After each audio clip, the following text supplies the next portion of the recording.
Nasceu em Toronto, no Canadá, mas veio muito cedo para Portugal, onde cresceu e viveu a sua infância na Guarda. O seu nome, Vera, não é apenas um nome. Para ela carrega uma força simbólica muito própria, porque Vera vem de verdade, e a verdade tem sido de muitas formas uma das grandes marcas da sua vida. Vera Amaral Ganhão é magistrada no Ministério Público, estudou Direito na Faculdade de Direito da Universidade do Porto, concluído o seu curso com média de 15. Tornou-se mediática quando, após terminar o curso e enquanto advogada estagiária, foi advogada em causa própria e intentou uma ação contra a Ordem dos Advogados por não lhe ser permitido realizar o exame de agregação num dia que não fosse o sábado. Ganhou o direito a fazer esse exame no outro dia, realizou-o e teve 19 valores num exame em que a esmagadora maioria dos candidatos nem sequer consegue aprovação.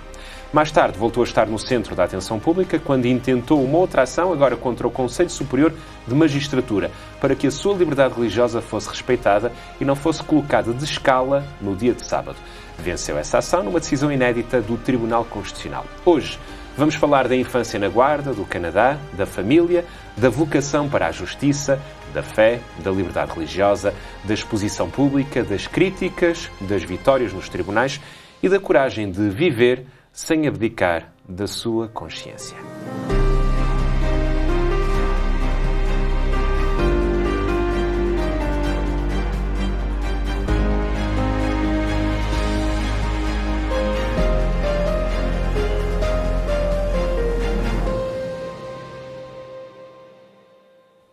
Muito bem-vinda, Vera. Obrigada.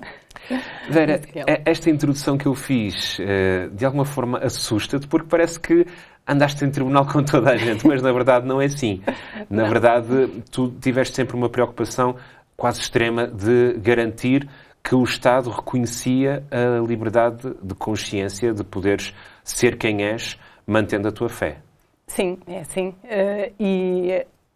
Agora trabalho no tribunal e já não preciso de o fazer contra aquilo que eu acredito e posso praticar a minha profissão de acordo com a minha crença. E agradeço a Deus todo este percurso e aquilo que foi reconhecido, sobretudo para os outros, porque compreendo que muitos obstáculos foram ultrapassados por causa deste meu percurso.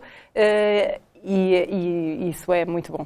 Tu és um dos rostos destas questões mais ligadas à liberdade religiosa. Enfim, nas universidades estuda-se o teu caso, pelo menos estes dois que nós falamos, há ainda outros, mas já lá vamos. Eu começaria, se calhar, pelo início. Achas que a tua história de vida, o teu trajeto, de alguma forma inspirou e até ajudou outras pessoas? Eu penso que sim. E conheço algumas pessoas que só agora, anos mais tarde, me revelaram isso e explica porque na altura, sobretudo o primeiro caso que eu tive contra a Ordem dos Advogados, eu não era o meu objetivo de vida ser advogada e então era um bocadinho questionável para mim própria se valia a pena ou não ir por ali. Ou então continuar a preparar-me para a magistratura. Ou seja, eu não preciso disto, será que vale a pena eu avançar e com tudo o que isto implica? Ou será que se eu avançar vai eventualmente ajudar outros? E não a mim, foi esse o raciocínio que fizeste? Sim, foi, porque na altura eu já tinha conhecimento de algumas pessoas adventistas do sétimo dia que queriam ser advogados e não poderiam ser porque na altura o exame final da Ordem dos Advogados era ao sábado e optaram por não concluir o seu estágio. E foi mais por causa dessas pessoas que eu agi, porque achei que era uma grande injustiça não poderem ser. E ironia das ironias, atualmente és tu quem também, em alguns exames de agregação, és também uma das juradas, integras o júri que faz precisamente esses exames atualmente, muitos anos depois. Isso é Sim, agora o sistema já é diferente, já não inclui esse exame escrito ao sábado, agora o sistema é diferente de aceder à Ordem dos Advogados. Atualmente o exame final é um exame que é oral, mediante a apresentação de um exame escrito e recentemente a Ordem dos Advogados no Norte convidou-me para integrar esse júri e isto também me demonstra que vivemos num país que respeita a liberdade e a própria Ordem dos Advogados respeitou o meu percurso e reconhece também algum mérito da minha parte para integrar esses júris. Tu nasceste no Canadá, tens memórias da tua infância no Canadá ou quanto tempo é que tiveste? Eu não tenho memória da minha infância no Canadá, porque quando eu vim para aqui tinha quase 2 anos de idade e voltei lá depois, já quando tinha 11, 12 anos de idade, no verão, aí recordo-me de algumas coisas. Mas nós temos uma imagem tua no Canadá, ainda bebezinha. Ajuda-me se esta foto é no Canadá.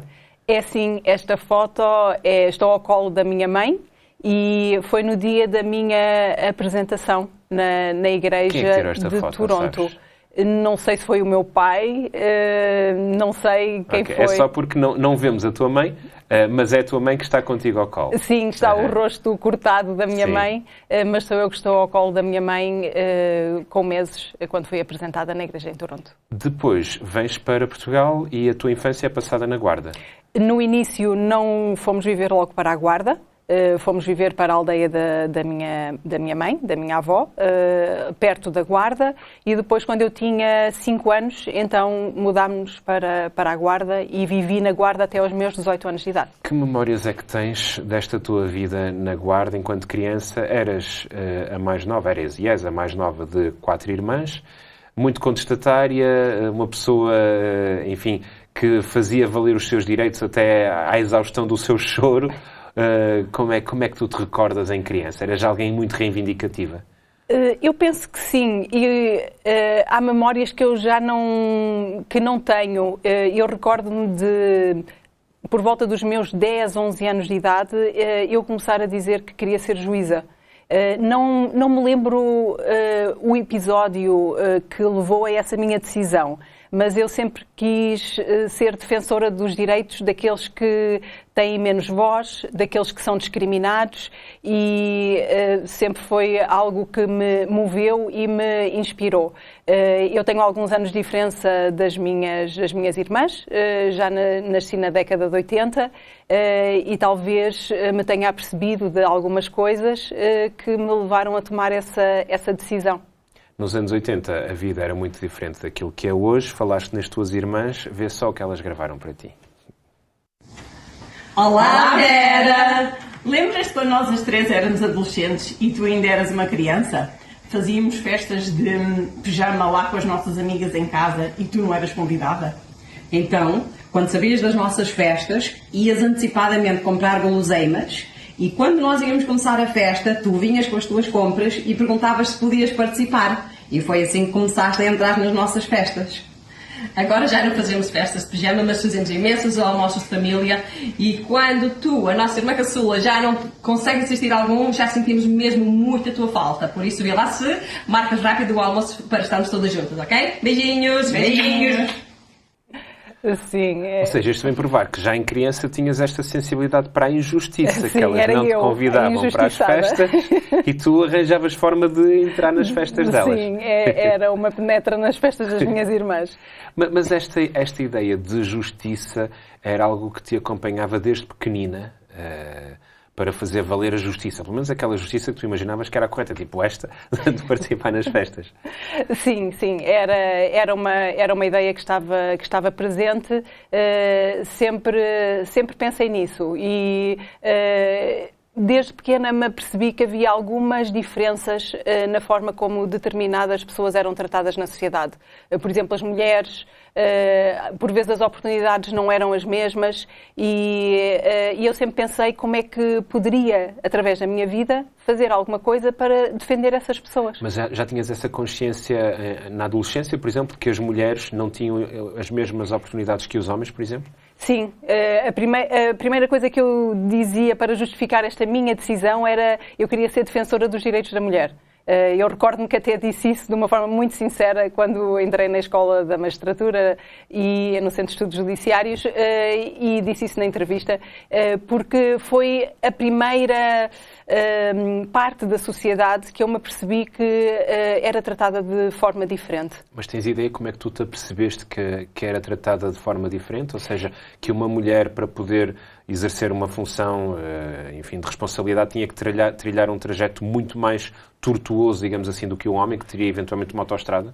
Sim, eu apercebia-me porque também sempre estive muito atenta a esse tipo de notícias. Por exemplo, a nível salarial, a nível da família, por vezes as responsabilidades para uma mulher são maiores e a sociedade deposita um maior peso na mulher, e isso muitas vezes faz com que a mulher tenha mais dificuldades em trilhar o mesmo caminho que o homem. E então eu recordo-me, já não sei se foi quando eu fiz 15 anos, 16 anos, que eu pedi à minha mãe como prenda de aniversário uma revista que saía na altura todos os meses sobre direito.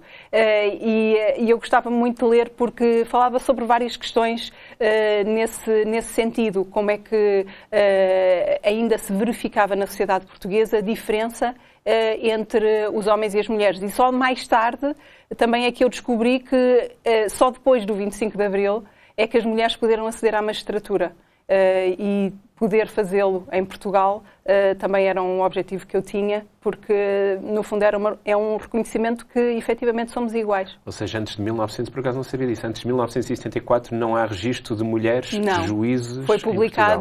Foi publicado um diploma legal em 1900, se não me falha a memória, eu penso que foi mesmo em 1975, em que foi referido isso mesmo, que o acesso à magistratura era para todos, independentemente do sexo.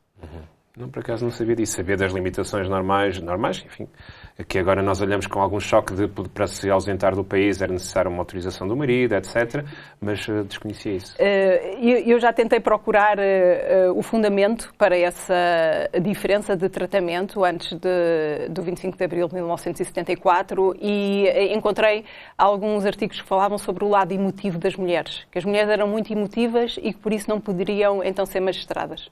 Então vamos dar o salto. Tu atualmente és magistrado do Ministério Público, lidas todos os dias com mulheres. Aliás, no mundo do direito talvez já hajam mais mulheres do que homens, sim, seja na magistratura, seja, enfim, como advogados, etc. Tu vês que as mulheres podem ter mais sensibilidade para julgar casos do que os homens, ou pelo menos têm outro tipo de sensibilidade para julgar casos?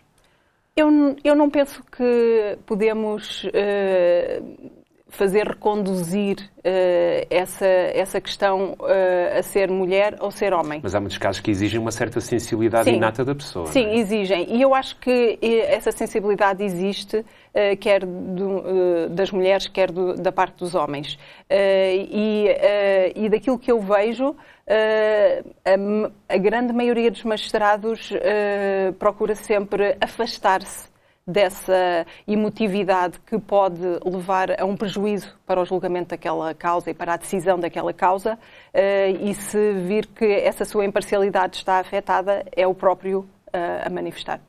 Mas agora que tu trabalhas, enfim, já trabalhaste com diversos casos de violência doméstica, sim, ainda presumo que atualmente lidas com casos de violência doméstica, ou pelo menos muito recentemente lidavas? Atualmente não estou a trabalhar na área criminal, mas já tive um ano dedicada exclusivamente à violência doméstica e criminalidade sexual. E esta Vera, de 15 anos, que pediu à mãe uma revista de direito, agora, para esta Vera um bocadinho mais velha, que tipo de situações é que tu ainda vês no dia-a-dia que fazem com que tu acredites que, afinal, isto das mulheres voltarem ou terem os mesmos direitos que os homens não é bem assim? Lidas com isso no tribunal, ainda hoje em dia?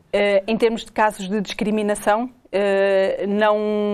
eu não lido com questões ligadas ao direito do trabalho e eu não acho que atualmente possamos dizer que existe essa discriminação. Mas eu falava mais concretamente nas questões de violência doméstica, em que a mulher ainda continua a ser marcadamente a vítima, sim, predominante. Não sei se já tiveste casos em que o homem era a vítima ou não sei. Sim, já tive casos em que o homem era a vítima, mas eu não consigo, em termos precisos, dizer qual é a percentagem, mas uma percentagem muito reduzida em que os homens são as vítimas. A maior parte das vítimas de violência doméstica são as mulheres. E isso é algo que é real ainda no nosso contexto. E já tiveste alguma situação em que utilizaste a tua fé enquanto alguém que acredita em algo maior para poder confortar muitas vezes alguma dessas vítimas que estava ali à tua frente numa situação de profundo desespero? Sim, porque as vítimas por vezes expressam as suas crenças. O facto de eu dizer que Deus também está ao dispor daquela pessoa é importante. Mas é importante também não confundir os planos, porque às vezes pode-se pensar que então se Deus é a solução para o meu problema, então a justiça humana aqui não tem lugar. Então é importante nós termos essa noção e compreender que o próprio Deus nos dá a força para, seja do lado da vítima, seja do meu lado enquanto magistrada, ajudar aquela pessoa, aquela vítima a sair daquele ciclo de violência. E essa forma como eu falo com alguém e demonstro interesse em ouvir aquela pessoa, eu acho que isso é uma manifestação de Deus na minha vida e na vida dela. E eu recordo aqui em concreto uma situação que uma vez vivi de uma vítima de violação. Quando era jovem, aquele processo já não poderia existir e eu tinha que arquivar aquele processo porque os factos já tinham prescrito há muitos anos. E eu tinha duas opções: ou dava o despacho de arquivamento por causa da prescrição e o processo acabava ali, ou chamava a pessoa e explicava-lhe porquê. Que é raro isso acontecer. Sim. Não é normal um procurador chamar presencialmente alguém para explicar o porquê de ir arquivar aquele processo. Sim, não é normal que isso aconteça. Mas fizeste porque quiseste, não era obrigado? Sim, fiz porque quis e porque entendi que naquele caso se justificava, entre aspas, perder tempo, porque era importante para aquela pessoa. Foi a ideia com que eu fiquei quando li a exposição sobre aquilo que tinha acontecido na vida da pessoa. E quando essa vítima veio perante mim e eu tive essa oportunidade, expliquei-lhe porque é que aquele processo teria que ser arquivado, por causa de uma questão formal, a questão da prescrição, e ela no final disse-me que se sentia muito mais em paz. Porque sentia que aquele período que tinha acontecido na sua vida já há muitos anos, que ali ficava encerrado e que ajudou a resolver. Se ela recebesse um despacho em casa a dizer que o processo tinha sido arquivado por causa da prescrição, eu acredito que não teria o mesmo efeito. Às vezes na opinião pública há a ideia de que os magistrados são máquinas que não se deixam mover por emoções e que, enfim, já estão a lidar há tantos e tantos anos com situações tão complexas que parece que já nada os abala. Tu, que já és magistrada há muitos anos, ainda te deixas emocionar por certas situações que acontecem no exercício das tuas funções? Sim, sim. Que tipo de situações é que mais te emocionam? Situações de pessoas que cometeram crimes e que têm percursos de vida muito complicados. Eu dou um exemplo de um jovem que 19, não tinha mais de 20 anos. E ele veio detido. E ele, ao ser perguntado sobre a sua identidade, perguntado quem era o seu pai e a sua mãe, ele não conseguiu dizer o nome do pai e da mãe. E isso emocionou-me no sentido de este jovem praticou o ato que praticou, isso não o desculpa nem o justifica, mas compreendemos que as oportunidades não são iguais para todas as pessoas, que o contexto social de onde as pessoas vêm, que é importante nós percebermos.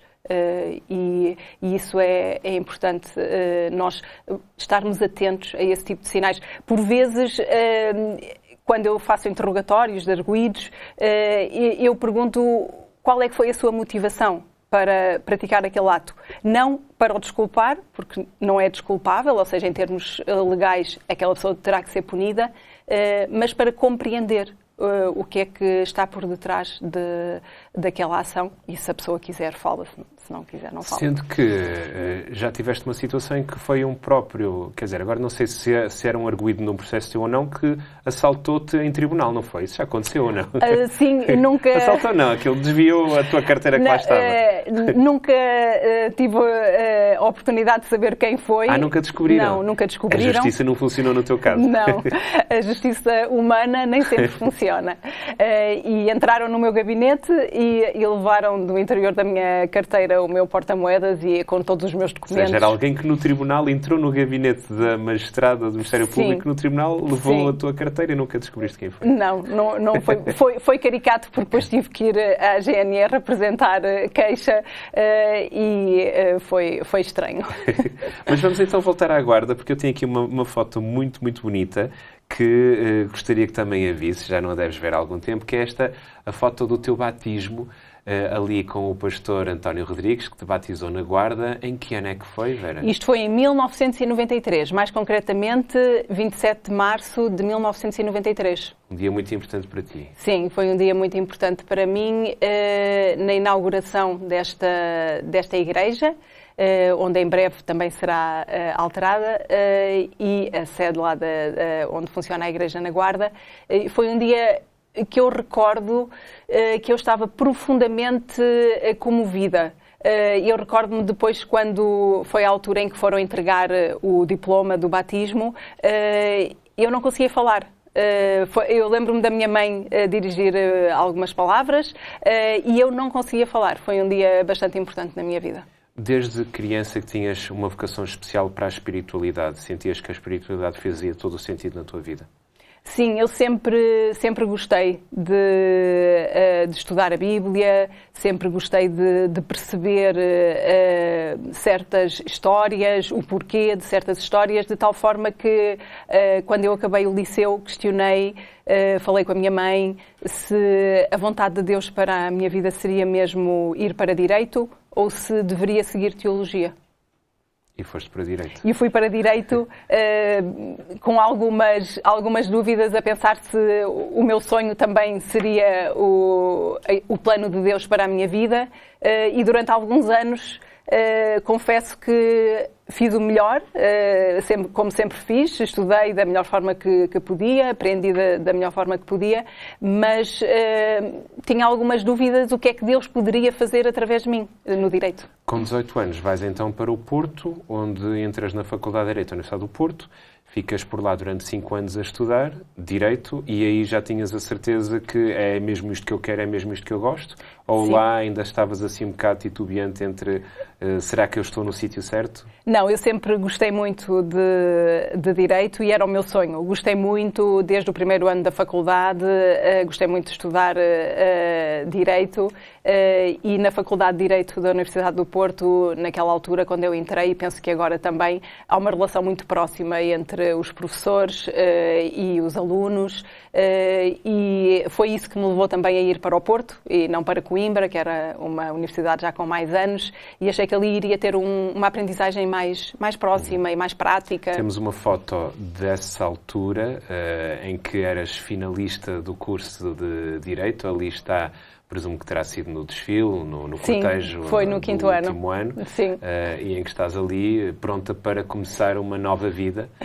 Vida essa que vamos descobrir daqui a pouco. Vamos para o nosso primeiro intervalo e nós voltamos já a seguir para perceber em que medida é que passamos de uma estudante de Direito para alguém que coloca a Ordem dos Advogados em tribunal. Nós voltamos já a seguir. TV Novo Tempo, o canal da família, o canal da esperança. Segunda parte do programa Olhos nos Olhos. Estamos com Vera Amaral Ganhão, magistrada, que tens uma vida muito ligada à liberdade religiosa, não no sentido teórico, mas no sentido prático. Falávamos no final da primeira parte sobre o facto de teres terminado o curso de Direito.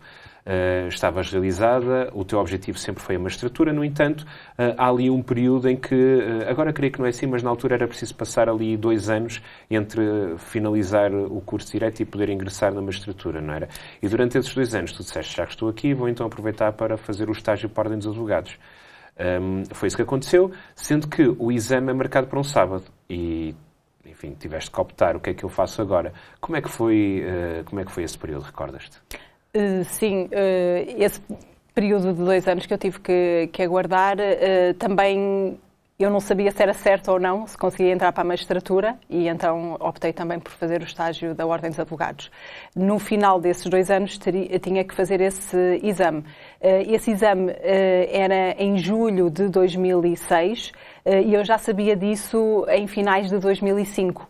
E na altura lembro-me de falar com a minha patrona, que era a pessoa que dirigia o meu estágio, e de falar com as minhas colegas, e toda a gente me dizia que era complicado, porque se a Ordem dos Advogados não queria mudar, que eu não iria ter grandes hipóteses de ir contra esse entendimento, que eu não tinha qualquer conhecimento junto da Ordem dos Advogados e que não ia ter possibilidades de vencer nessa guerra, entre aspas, com a Ordem dos Advogados. Mas comecei muito tempo antes, em finais de 2005, comecei a nível interno da Ordem dos Advogados a pedir, fazendo prova que era membro da Igreja Adventista do Sétimo Dia, e eles sucessivamente todas as respostas eram negativas.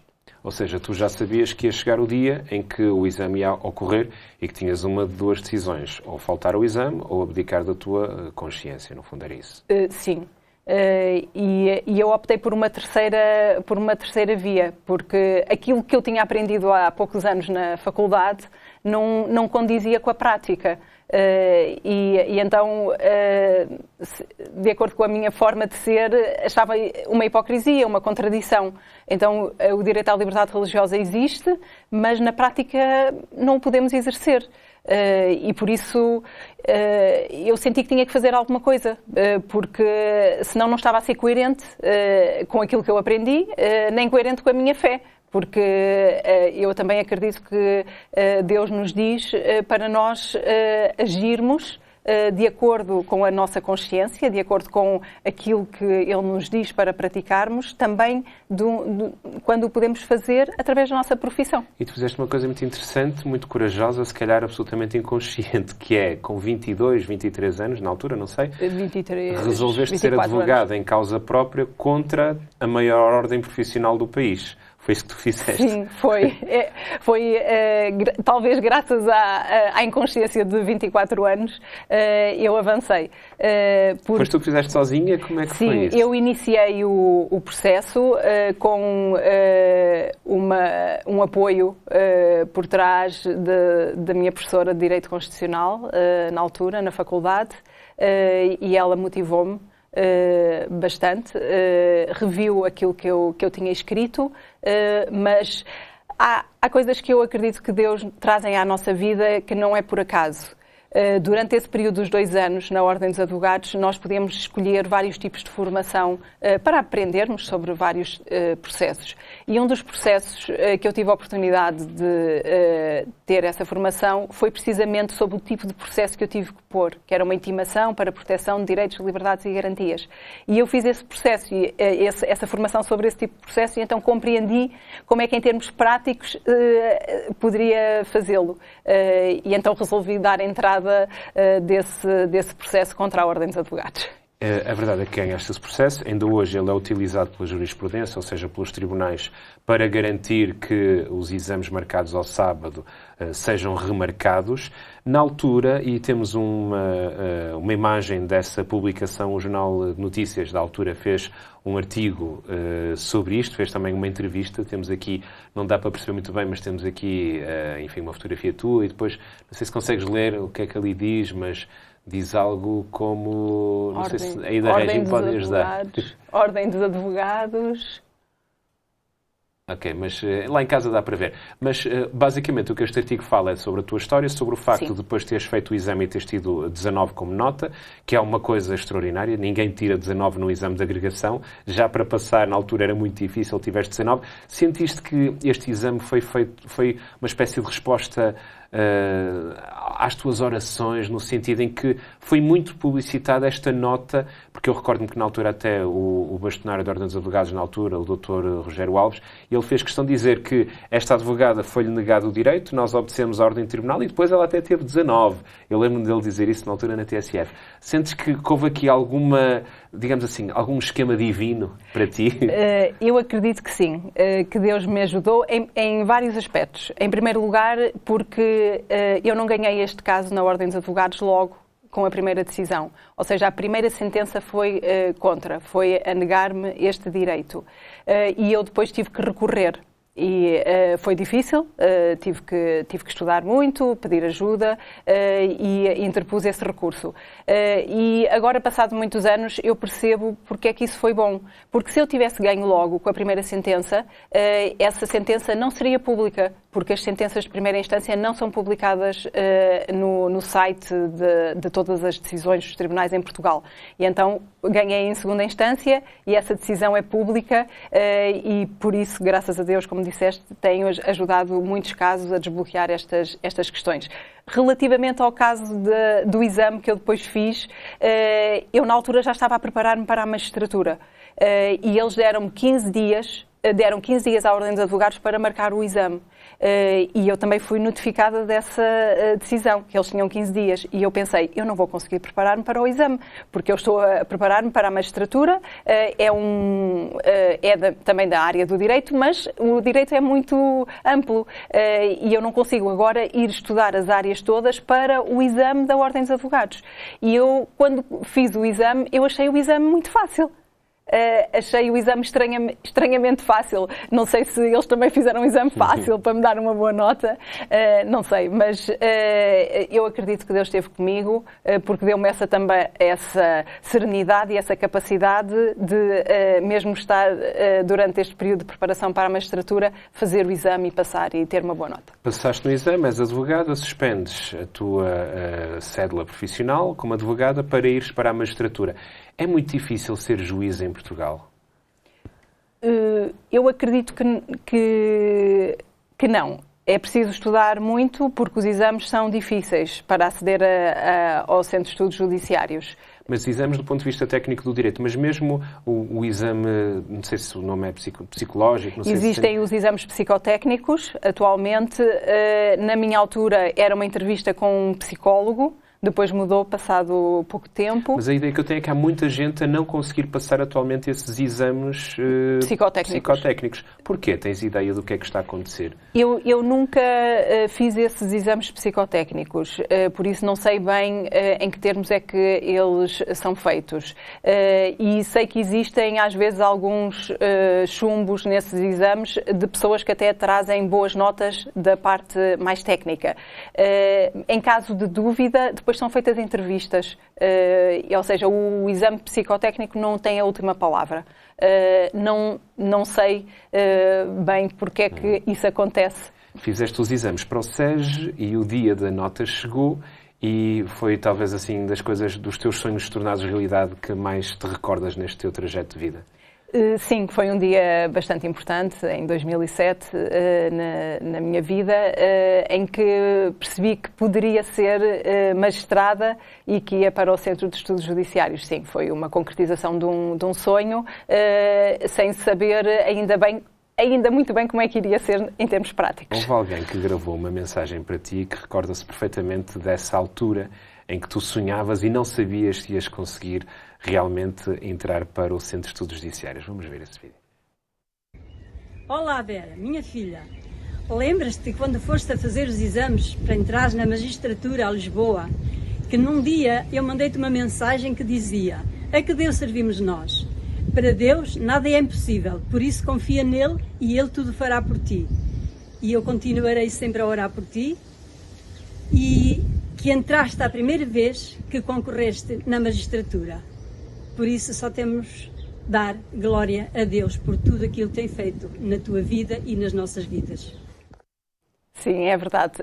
A minha mãe, com as suas orações ao longo de toda a minha vida, tem feito muita diferença e com o exemplo que tem sido também, quer na parte espiritual, no relacionamento de Deus, da minha mãe com Deus, porque ela tem sido uma grande inspiração para mim e nesta altura difícil da minha vida, eu digo sempre que se eu não entrasse à primeira, eu não iria concorrer uma segunda vez. Foi um processo estressante, porque os exames, eu não pude fazer os exames com os meus colegas, eu tive que ir a Lisboa fazer os exames escritos e depois tive que vir a Lisboa fazer a parte das orais e da entrevista, e eu recordo-me que a primeira oral correu mal Eu não me senti bem, achei que podia ter respondido outras coisas e não respondi, e fiquei um pouco desanimada nesse dia. E a minha mãe foi um pilar muito forte nesse dia, e graças a isso eu, nos dias seguintes, fiz os restantes exames orais.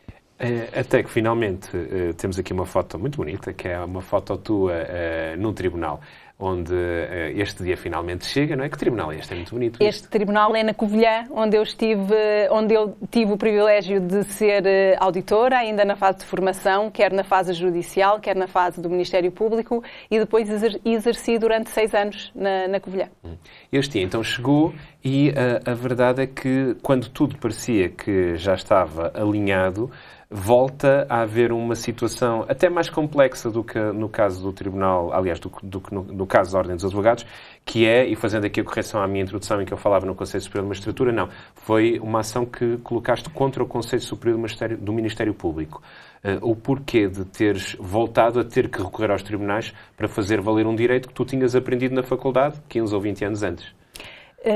Sim, efetivamente, eu pensei que isso não era possível, que não me iriam negar esse direito. Ou seja, os tribunais em Portugal funcionam ao sábado, se for em Lisboa e no Porto é de manhã e tarde, nos restantes locais é de manhã, porque ninguém pode estar detido mais de 48 horas sem se apresentar a um juiz e por outros casos urgentes. E então, nessa altura, eu deparei-me com essa dificuldade, ou seja, eu estava a ser escalada para fazer turnos ao sábado. E como é que eu iria fazer nesta situação? Eu falei com colegas na altura e eles disseram que não havia problema, que eles me fariam os turnos para eu não ter que fazer ao sábado. E eu fiquei feliz porque conseguia resolver esta situação com os meus colegas. Mas, estranhamente, na altura o meu superior hierárquico disse que eu tinha que fazer um pedido por escrito e que se iria resolver. E aí sim foi estranho vir a resposta negativa, dizer que eu não tinha esse direito, que eu tinha isenção de horário, foram vários os fundamentos que foram usados para não me conceder esse direito.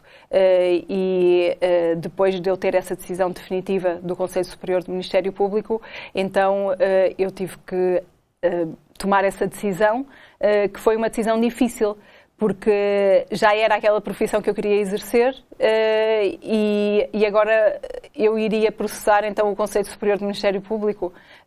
Não foi tão fácil como na Ordem dos Advogados, aqui já estávamos noutra esfera. Sim, não foi tão fácil, mas ao mesmo tempo eu também compreendi, e agora também olhando para trás, para todo o percurso, eu compreendi que aquilo que aconteceu com a Ordem dos Advogados foi uma preparação. Se eu não tivesse reagido contra a Ordem dos Advogados naquela questão de menor importância na minha vida, eu penso que não iria ter agora coragem de avançar, porque eu procuro ter uma ação coerente na minha vida. E se eu na altura não tivesse avançado, eu agora sentia que não... Então, se eu não avancei naquela altura, agora também não vou avançar. E consigo resolver isto com os meus colegas, mas como avancei naquela altura, também avancei depois contra o Conselho. Esta distância, sentes que fazia tudo parte de um plano divino, quase como um puzzle para tudo se encaixar e para estas decisões que foram tomadas, no teu caso, terem um impacto muito grande em pessoas que vieram a seguir a ti? Eu acredito que sim, eu acredito que Deus age nas nossas vidas de diferentes formas, em diferentes fases da nossa vida, e que isso tem consequências para aqueles que nos rodeiam e aqui em concreto para o nosso Estado, para Portugal. E quando nós nos colocamos ao dispor de Deus nas diferentes esferas da nossa vida, Ele pode nos usar e eu acredito que sim, eu sinto isso, que Deus tem feito isso ao longo da minha vida. Porque esta decisão teve impacto no mais importante tribunal português, digamos assim, o Tribunal Constitucional. Queres explicar-nos, muito sumariamente, como é que esta decisão, aliás, esta ação que tu colocaste contra o Conselho Superior do Ministério Público, acabou depois por se traduzir numa ação do Tribunal Constitucional que veio a ajudar muito mais do que apenas os magistrados. Veio também ajudar todas as pessoas que precisavam de trabalhar ao sábado, não é? Teve um impacto brutal, perdoe-me a expressão. Sim, porque o que aconteceu foi a ação no Supremo Tribunal Administrativo foi indeferida em todos os seus níveis possíveis. E depois do Supremo Tribunal Administrativo... O Supremo Tribunal Administrativo não te deu razão. Não me deu razão. Ou seja, disse que eu tinha que trabalhar ao sábado, que não poderia ser dispensada de trabalhar ao sábado nos turnos nos tribunais. E então eu aí ou me conformava com essa decisão ou ia para o Tribunal Constitucional. O Tribunal Constitucional é aquele tribunal que, no fundo, vai ajudar a interpretar as leis que depois os tribunais inferiores também vão aplicar. Sim, de acordo com a Constituição e com as restantes leis. E, desde o início, nós invocámos sempre essa questão, porque a liberdade religiosa é um direito fundamental que está consagrado na Constituição.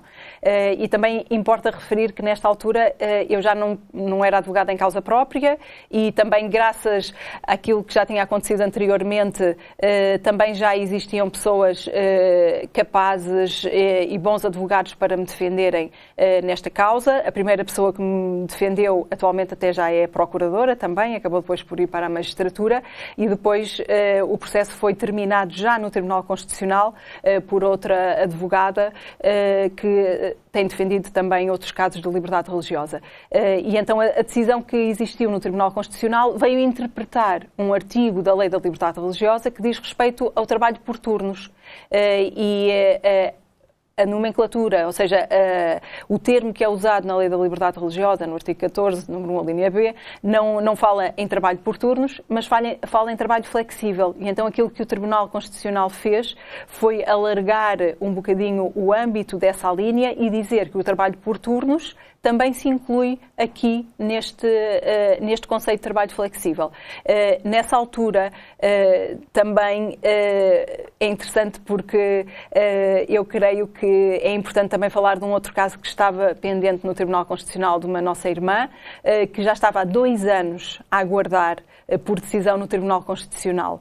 E quando o processo subiu, o meu processo subiu ao Tribunal Constitucional e foi admitido o meu recurso, eu sabia disso. Já estava lá outro processo a aguardar há mais de 2 anos. E eu não sabia, eu já estava neste processo há 4 anos no Tribunal e eu não sabia há quanto tempo mais ia ter que aguardar, quantos anos mais eu tinha que aguardar, porque isso depois limitava um bocadinho a minha movimentação. E então foi interessante porque eu penso que o outro caso, juntamente com este, levou a que os juízes tomassem a decisão mais rapidamente e um caso veio mesmo a seguir ao outro, a numeração dos acórdãos é um a seguir ao outro e isso foi interessante porque Deus também usou o caso da outra nossa irmã que trabalhava numa fábrica por turnos e que também levou o caso até ao Tribunal Constitucional e os 2 casos juntos levaram a que o Tribunal Constitucional decidisse nesse sentido. E ao ler, quando eu recebi a decisão do Tribunal Constitucional, eu já sabia qual era o resultado final, porque a minha advogada ligou-me nessa altura para me dizer qual era essa decisão. E eu lembro-me que, na altura, quando eu li o acórdão, não se percebe até determinada parte do acórdão qual vai ser a decisão final. Eu acredito que eles também foram utilizados por Deus e acredito que foram inspirados pelo Espírito Santo para decidirem daquela forma. Emocionaste-te neste dia? Sim. Não pelo teu caso em si, que acredito que seja importante, mas sobretudo porque tiveste logo noção da dimensão do que significava esta decisão para as pessoas que depois iriam, obter os benefícios, digamos assim, daquela decisão. Eu emocionei-me naturalmente pela minha situação e pela luta que eu tinha travado e fiquei a pensar também se isto poderia ter mais efeitos, porque já estava a ter no outro caso e há muitas pessoas que trabalham por turnos no nosso país, em vários setores. Sobretudo nos centros comerciais, não é? E também na saúde, e todas as pessoas que trabalham por turnos atualmente em Portugal e que sejam adventistas do 7º dia têm direito a não o fazer no dia de sábado. Claro que também é importante dizer que a liberdade religiosa é um direito fundamental, mas que não é ilimitado. Ou seja, existem vários direitos que têm todos que se conformar e têm que se conviver todos uns com os outros. E esse foi um parecer que foi pedido no meu caso, que foi dado por um professor, mas tem que haver um sério esforço da parte da entidade patronal para compatibilizar todos esses direitos. Uma decisão de 2016 que 10 anos depois ainda tem um grande impacto na sociedade portuguesa. Vamos para o nosso último intervalo e voltamos já a seguir. TV Novo Tempo, o canal da família, o canal da esperança.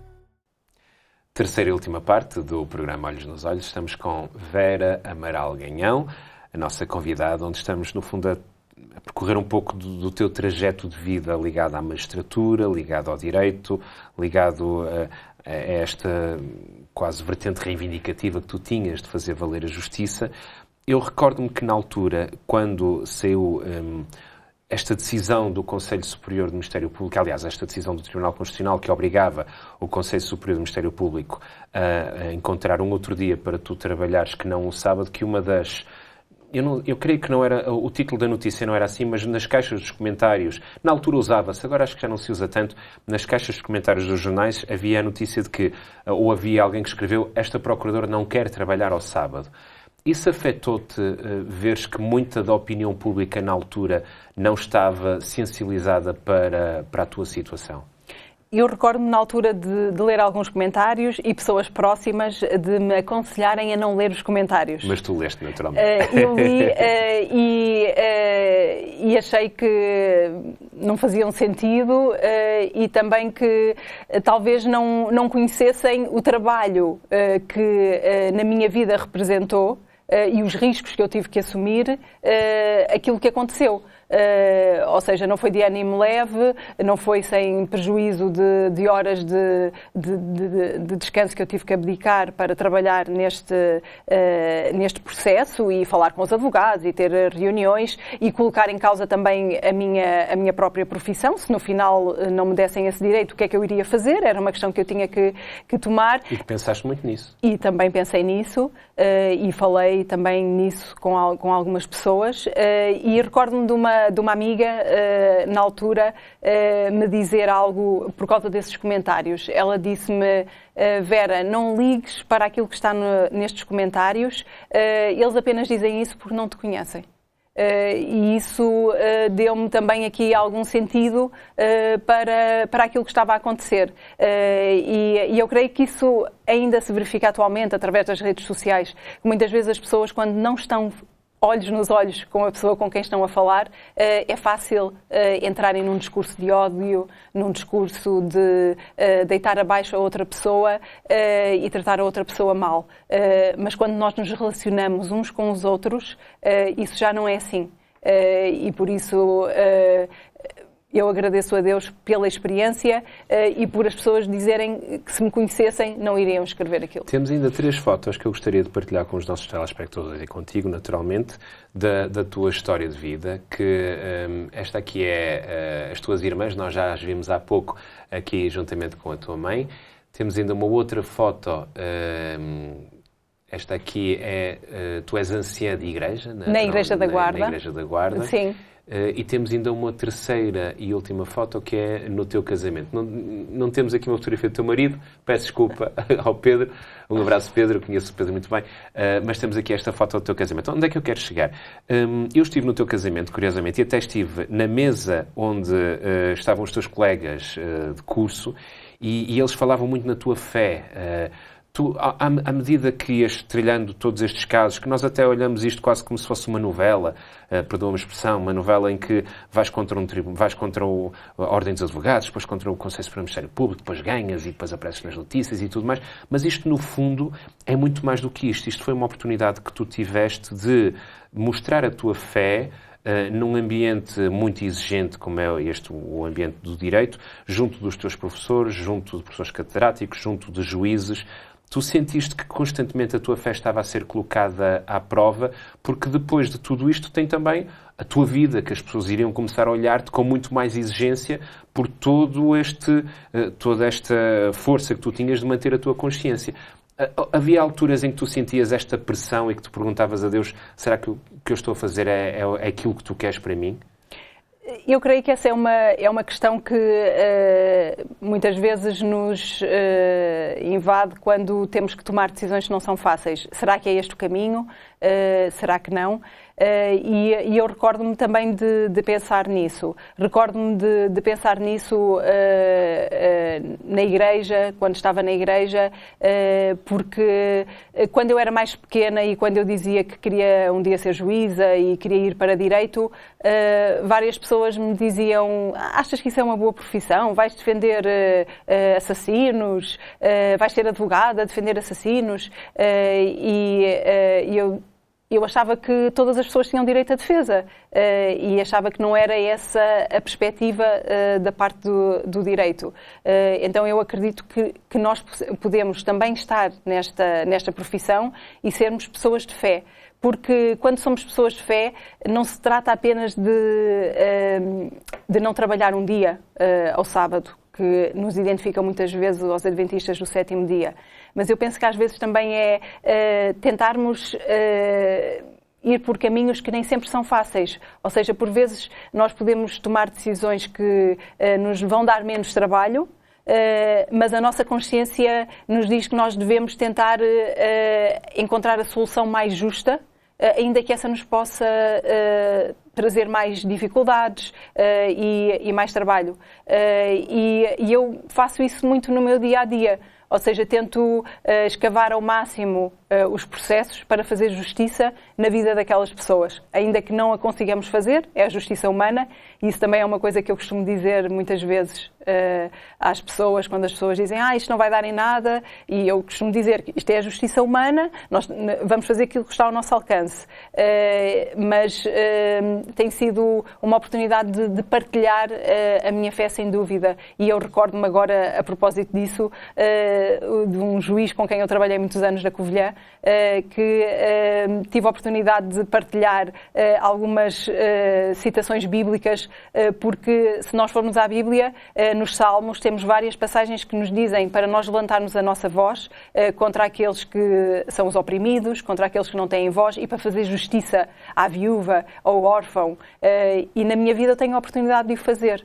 E por isso, de diferentes formas, eu procuro exercer a minha fé. Sentes que influenciaste alguém neste trajeto todo que tu trilhaste de garantir a liberdade de consciência para ti e para os outros? Não sei se influenciei alguém ou não, mas há algumas pessoas que eu já tive a oportunidade de falar e de reconhecer, passado agora alguns anos, de uma forma interessante. Eu recordo-me aquela notícia que passou há pouco do JN, quando eu fiz o exame da Ordem dos Advogados, aquele jornalista que me entrevistou, eu encontrei-o passados muitos anos. Ele, depois de me fazer esta entrevista, ele foi estudar Direito, fez o estágio da Ordem dos Advogados, curiosamente, com a advogada que me defendeu no Tribunal Constitucional, sem sabermos destas coincidências, e encontrei-o, passados muitos anos, como procurador. Também é procurador da República. Não sei se influenciou ou não, mas eu creio que nós só um dia saberemos até onde vai a influência dos nossos atos, e neste caso eu acredito nisso. E é verdade, agora partilhando um pouco também da minha história pessoal, eu próprio fui beneficiado também por isso. Eu também sou advogado e o exame que eu fiz não foi ao sábado, precisamente por todo o trajeto que tu trilhaste, e acabei por estudar também várias vezes em formações que fui fazendo, até numa pós-graduação em Direito do Trabalho, o teu caso. E era muito engraçado ver as pessoas lá na frente a falarem este caso, então temos aqui uma adventista sétimo dia que... E eu conheço, somos muito amigos. Vera, mesmo para terminar, aquela pergunta que eu faço a toda a gente, não sei se já preparaste ou não, mas como é que tu gostarias de ser lembrada? Que frase, que título é que tu gostarias que as pessoas usassem para lembrar-te, ou para lembrarem-se de ti e do trajeto que tu foste tendo ao longo da tua vida aqui na Terra? Eu gostaria de ser lembrada como alguém que lutou pela liberdade, mas não apenas para mim, mas para todos. Então, alguém que lutou pela liberdade para todos, inspirada pelo alto. Vera, muito obrigado pelo teu testemunho, por teres vindo aqui também. Obrigada. E por tantas e tantas vezes atenderes o telefone quando eu te ligo, seja com questões jurídicas, seja com quaisquer outras questões. És uma pessoa que eu gosto muito de ouvir e que tenho muita em atenção a tua opinião. E obrigado por essa amizade, Vera, e que o teu ministério, seja público ou privado, continue sempre a ajudar e a inspirar as outras pessoas. Obrigado. Obrigada eu.